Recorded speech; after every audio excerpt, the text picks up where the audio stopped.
Fala, concurseiro de plantão aí, você que está prestes a ser aprovado em um concurso público. Eu sou o professor Felipe Santos e peço para quem ainda não é inscrito, se inscreva no nosso canal do YouTube aí, pessoal, para que você possa ter mais conteúdos aí, acesso a conteúdos grátis, informática para concurso, viu? E hoje vamos trabalhar aí 5 questões da Banca Legados, envolvendo vários assuntos, questões estas que foram cobradas já em 2023, certo? E traremos para você as resoluções das questões e os comentários e o gabaritinho aí, tudo prontinho para você partir para sua aprovação. Vamos lá, como eu já falei, eu sou o professor Felipe Santos e hoje vamos trabalhar aí gabaritando aí as questões da Banca Legados.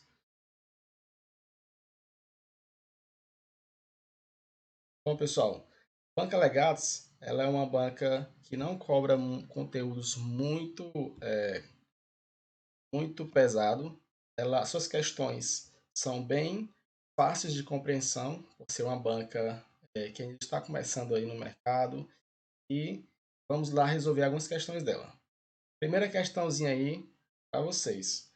Foi solicitado uma planilha sobre a quantidade total de gados abatidos nos 10 primeiros dias de fevereiro, sendo essa planilha produzida no Microsoft Excel 2019.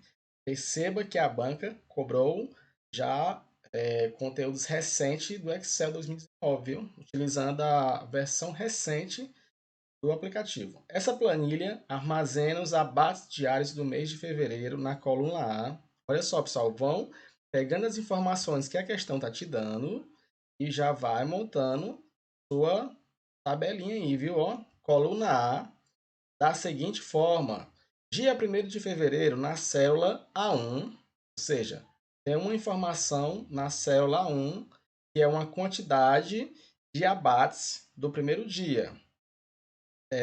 Na célula A2 teremos o segundo dia, né? A quantidade de abates do segundo dia, e assim sucessivamente até a célula A10, certo? Até a A10 serão os dados que foram inseridos do dia 1º de fevereiro até o dia 10 de fevereiro. Pessoal, como que vamos responder essa questão?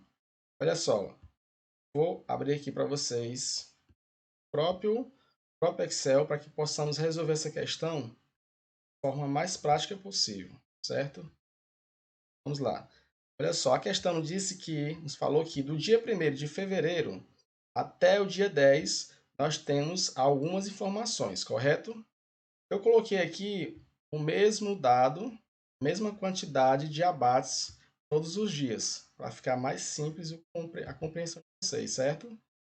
Então, o que a banca quer que você descubra? Ela te deu várias funções, certo?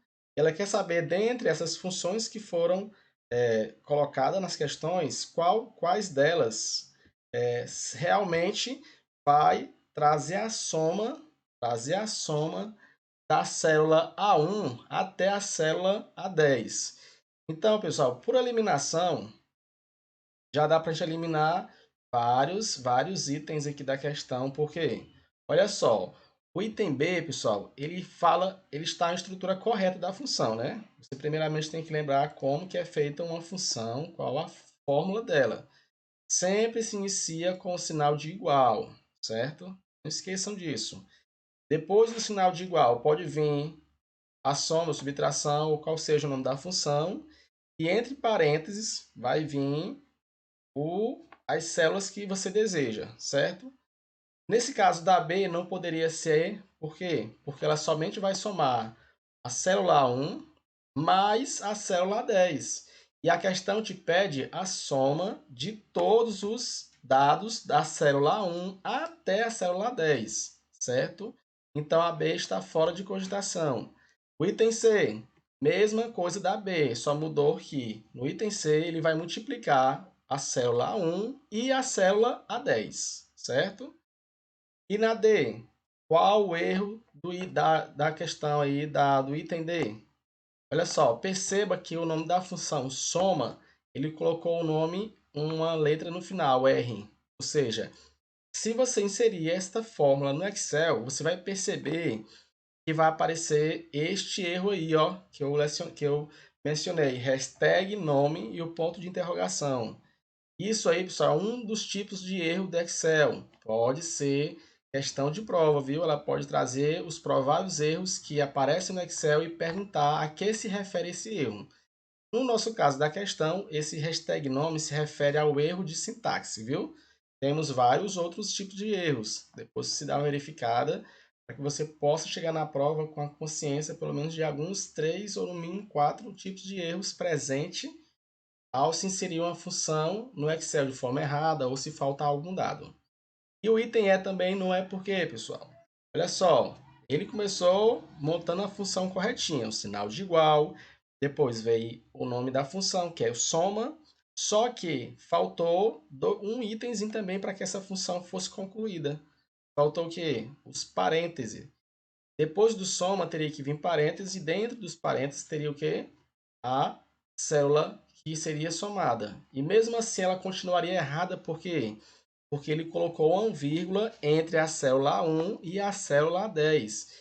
E o certo seria dois pontos, né? E faltou os parênteses, viu?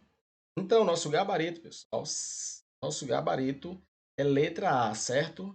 Letra A é o gabarito da questão. E vamos continuando.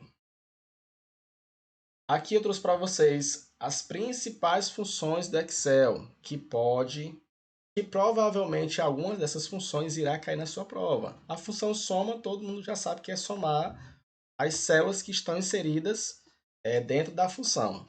Olha só, e lembrando também, eu trouxe para você lembrar aqui o significado de dois pontos e ponto e vírgula no Excel. Lembre que dois pontos significa que você quer fazer a soma ou função, qual seja a função, da célula inicial até a célula final.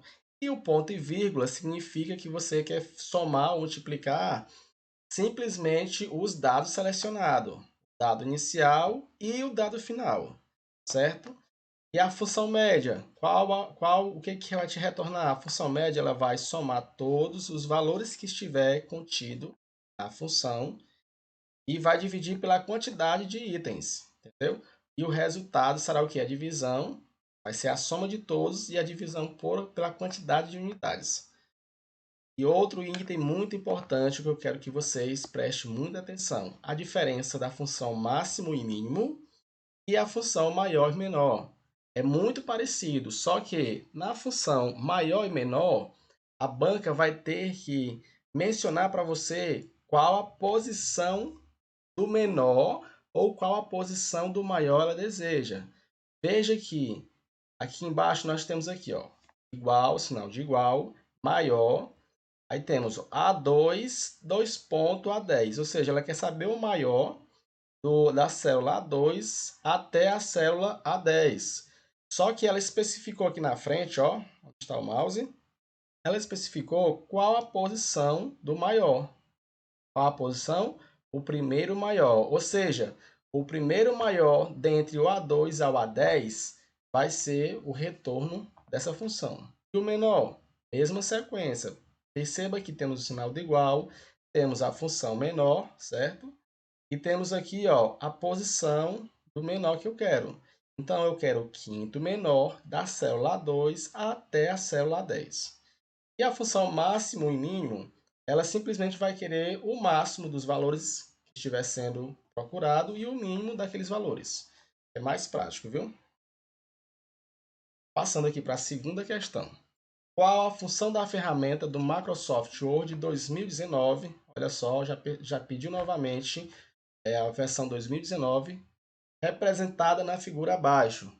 Senhores, toda questão, toda a prova da Banca Legados, ela vem solicitando ao menos uma questão com figuras.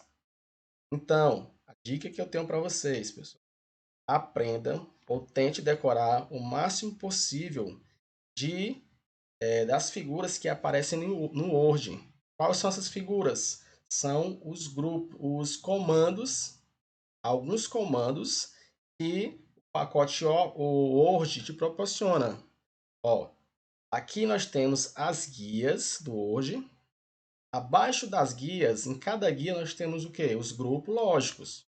Perceba que na guia página inicial nós temos aqui o grupo lógico área de transferência, grupo lógico fonte e o grupo parágrafo. E em cada grupo desse nós temos o quê? Vários comandos. Olha só, o comando pincel de formatação está inserido no grupo área de trabalho, que por sua vez está na guia página inicial. Você precisa aprender essa sequência para que você possa responder questões desse tipo, certo? E onde nós vamos encontrar essa figura no Word, a figura que a questão nos pede? Olha só, perceba que essa figura, ela está onde? Na guia página inicial, no grupo parágrafo. Olha aqui, ó, grupo parágrafo, certo? E perceba aqui onde está a figura que ela te deu. Olha só, está aqui, ó, nessa posição. Perceba que temos várias outras figuras. Em outros certames, a banca já cobrou sobre este recurso aqui, ó, que é o recuo, aumentar recuo, diminuir o recuo, e outros itens presentes no grupo parágrafo. Então, se atente aos comandos que estão presentes no grupo parágrafo, principalmente. Pelo menos uma questão você vai acertar, certo? Vamos então aqui voltando para a nossa questão. Voltando para a nossa questão. Então, pessoal, qual alternativa seria a alternativa do gabarito? Eu trouxe para vocês aqui, ó, questão comentadinha. Então, vamos lá. Estamos aqui no grupo parágrafo, né? Então, perceba que o recuo vertical, o recuo, ele não, essa imagem não representa recuo, porque o recuo está aqui em outra posição e é outra figura, viu? Como está selecionado aí. Justificar.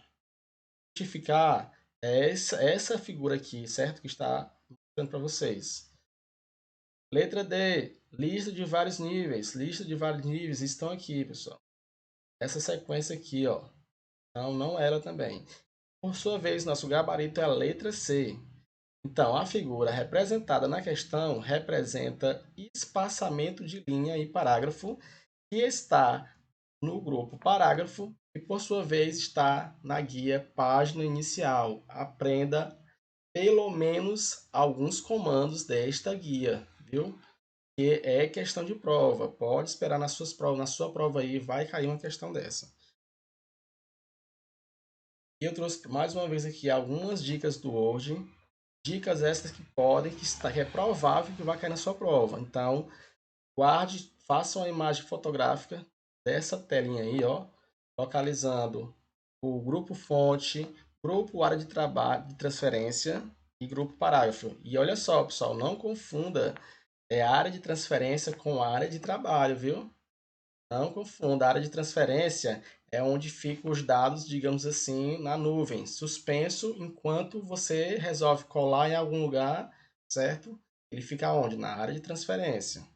E dentre os comandos principais que nós temos aqui do Word, que eu quero comentar para vocês, é o pincel de formatação. Olha só, o pincel de formatação está na guia página inicial, grupo área de transferência e temos o pincel de formatação. Dica de ouro: pincel de formatação não copia texto, somente copia a formatação do texto. Não caia em pegadinha de questão dizendo que o pincel de formatação é permitido copiar o texto. Não, somente a formatação do texto. Certinho? Então vamos aqui para a próxima questão. Essa terceira questão, vai trabalhar sobre os tipos de softwares, tipos de sistemas, viu? Então, qual das alternativas abaixo contém a melhor definição para a hardware? Pessoal, vamos lá por eliminação. Essa questão aqui, ela é um pouco pesada porque abrange que você conheça vários tipos de softwares.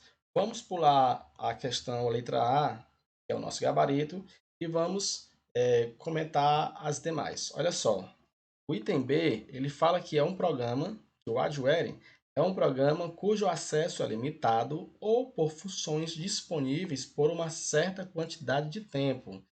Não é o adhere, é o que? É o soft demo, certo? O soft demo é que tem essa configuração aí, que você tem um acesso limitado ou algumas funções por uma quantidade de tempo. Passando essa quantidade de tempo, o software que você baixou, digamos que ele é um software que você baixou, ele vai expirar, ou você vai ter que pagar ele, ou você vai ter que baixar novamente, certo? Para uma nova versão. Então, essa é a característica do software demo, certo? O item D, software, qual a redação? Ó, é um programa gratuito e sem restrição. Perceba que todos os itens aí estão falando sobre programa gratuito, com restrição ou sem restrição. Então, todo software, quando ele é desenvolvido, ele precisa ter uma configuração dele. Ou ele é disponível para venda, ou ele é 100% grátis, ou ele é uma parte gratuita e outra parte paga. Sempre você vai ter que perceber essas palavras, viu? Então vamos lá. O item C é um programa gratuito e sem restrições. Não é o Adware. É o que? É o software livre. O que é um software livre? Quando você baixa algum software na Play Store, digamos, que você pode utilizar todas as funcionalidades dele sem precisar pagar, sem ter que ficar mudando de versão. Então, esse é um tipo de software considerado software livre, certo? E olha só, qualquer programa que tenha a liberdade de ser usado, copiado, modificado e redistribuído, certo? Então, uma informação importante, o software livre pode ser alterado o código-fonte, certo? Que é o código-fonte? É a estrutura que é feito o aplicativo. Você pode modificar ele. Tá? O item D é um programa sem restrições, perceba a palavrinha aí, ó, sem restrições, ilimitado por uma certa quantidade de tempo. Isso é considerado software sharing. Ele é um software que é disponibilizado gratuitamente, só que por um período de tempo. Acabando esse período de tempo, você vai ter que fazer o pagamento ou mudar de versão, certo? E para finalizar, o item E. O item E é um programa restrito, olha só a palavra restrito, que só pode ser utilizado mediante pagamento. Qual esse software, pessoal? Software comercial. É aquele software que você utilizar no comércio, por exemplo, lá para passar suas compras, certo? Ele é um software totalmente desenvolvido para venda, certo? Então, pessoal, ficamos aqui com o gabarito a letra A. Adware é um programa gratuito que contém barreiras de publicidade, normalmente sendo possível remover os anúncios via pagamento. Digamos que você baixou um aplicativo aí, e nesse aplicativo ele funciona 100%. Você pode utilizar todas as funcionalidades dele, só que ele vai ficar aparecendo conteúdos indesejados aí que você não quer, que está atrapalhando você, então você vai ter a oportunidade de retirar esses anúncios, só que via pagamento. Certinho? Quarta questão. Vamos lá. Assinale a alternativa que contém um exemplo de disco rígido, que é o disco rígido. Para respondermos essa questão, eu trouxe aqui para vocês sobre uma revisão sobre memórias, certo? Vamos lá. Memória RAM. O que se trata a memória RAM, pessoal? A memória RAM ela é uma memória do tipo volátil, ou seja, quando você desliga a máquina, essa memória, as informações que estão contidas nela durante o processamento que você estava utilizando no seu computador, essas informações são apagadas. Ou seja, faltou energia, as informações que estavam sendo processadas na memória RAM foram água abaixo, se apagou, certo? E essa memória é considerada a memória principal, ou seja, para que o computador tenha um funcionamento perfeito, ele precisa que essa memória esteja 100% funcionando, certo? Também temos a memória cache. A memória cache tem a quase mesma definição da memória RAM. Ela é a memória volátil, só que a memória cache é mais rápida que a memória RAM, certo? E por sua vez, ela tem um custo bem mais caro do que a memória RAM. E sua capacidade de armazenamento da memória cache é inferior à memória RAM, certo? Então, se cair na prova de vocês perguntando ou afirmando que a memória cache é uma memória mais barata e com grande armazenamento, essa informação ela é falsa. Certinho? E a memória ROM? A memória ROM ela é o oposto da memória RAM. A memória ROM ela fica salvo os sistemas em que sua máquina precisa para inicializar o sistema do seu computador. Ou seja, quando você liga a sua máquina aí, ela aciona a memória ROM e na memória ROM vai ter o sistema, vai já ver na próxima questão, conhecido como BIOS e outros sistemas que eles são responsáveis por conectar, fazer uma conexão com os dispositivos e fazem com que a máquina tenha um perfeito funcionamento. Ou seja, a memória ROM ela não se apaga, ela não é volátil, viu? E por último temos as memórias externas.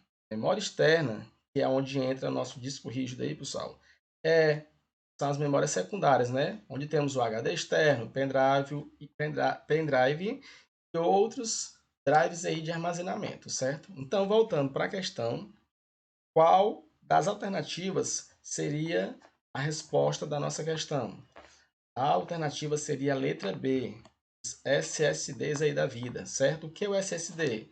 É uma versão mais atual do HD, certo? Antigamente os HD era feito de forma mecânica.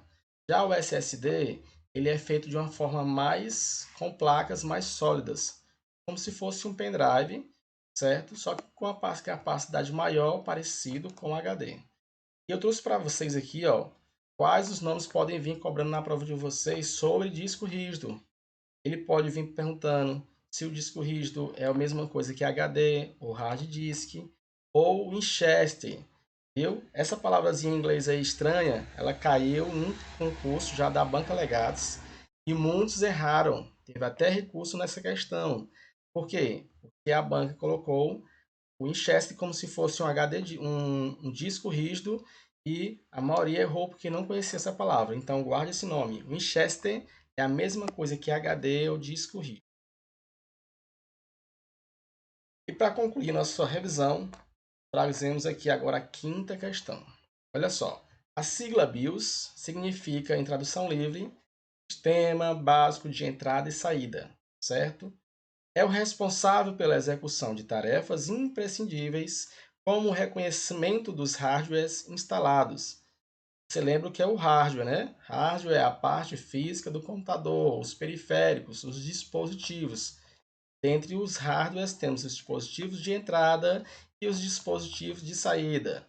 Só lembrando para você que o scanner é um dispositivo de entrada e a impressora é um dispositivo de saída. Não confunda essa informação. Continuando a questão. A verificação das horas no relógio interno e a utilização e a inicialização do sistema operacional. Ela quis dizer o que com esse texto todo? Só que a BIOS ela é responsável por interligar todo o sistema ao inicializar o seu notebook, o computador aí. É a BIOS que é responsável por conectar todos os dispositivos e dar o OK para a máquina continuar o seu processamento. Então vamos para ver o que a questão pede com esse texto todo. Fundamental, na arquitetura de computadores, é correto afirmar que os conteúdos da BIOS são armazenados em memória. Em qual tipo de memória a BIOS é armazenada? Então, se formos por eliminação, caso você não tenha conhecimento qual seria a memória, como vimos na questão anterior, você viu que a memória RAM é uma memória que se apaga quando é desligada a máquina. Então, não tem de que a memória RAM ser a memória onde vai ser instalada a BIOS. Por quê? Como que quando você desliga a máquina e os dados que estão na memória RAM se perdem, como que você vai ligar a máquina e dentro dessa memória que apagou alguns minutos atrás, como que vai ter um software instalado nele? Não tem cabimento, né? Então, a memória RAM está fora, porque a memória RAM é memória volátil. Ela se apaga, nada fica salvo nela. O item B, o hard disk, que é o mesmo HD, né? Essa memória ele é um tipo de memória de armazenamento, pessoal, onde vai ficar salvo o sistema operacional, os dados de vocês, as fotos, os vídeos e os arquivos, certo? E a letra C, ela botou só para confundir você aí, para ser um item que você não conhecendo, você iria marcar ele. Então, o que significa o SCSI? Dispositivo de controle de interface. É onde você pode conectar é tipo como se fosse uma extensão de interfaces para que você possa instalar outros dispositivos a mais, certo? É uma extensão de dispositivo. Vamos pular AD e vamos para a memória cache. Memória cache, pessoal. Eu falei que a memória cache é a mesma coisa que a memória RAM, só que com acesso mais rápido, é volátil também, seu armazenamento é menor que a memória RAM e seu custo é mais alto. Então, nos restou o item D. Então, o sistema BIOS é o sistema básico que faz toda a configuração quando você liga o computador, está instalado na memória ROM. E ficamos por aqui. E olha só essa frase que eu tenho para vocês. A sorte sorri para aqueles que estão preparados. Então, você que está pensando em desistir para confiar só na sorte, pare de pensar assim. Ainda dá tempo você conquistar o que você sonha ter no futuro, certo? Se prepare e a sua hora vai chegar. E um abraço, então, da FS Informática. Aguardo vocês aí em outros encontros. E siga nossos canais: Instagram, FS Informática Piauí e nosso canal do YouTube. Um abraço e até a próxima.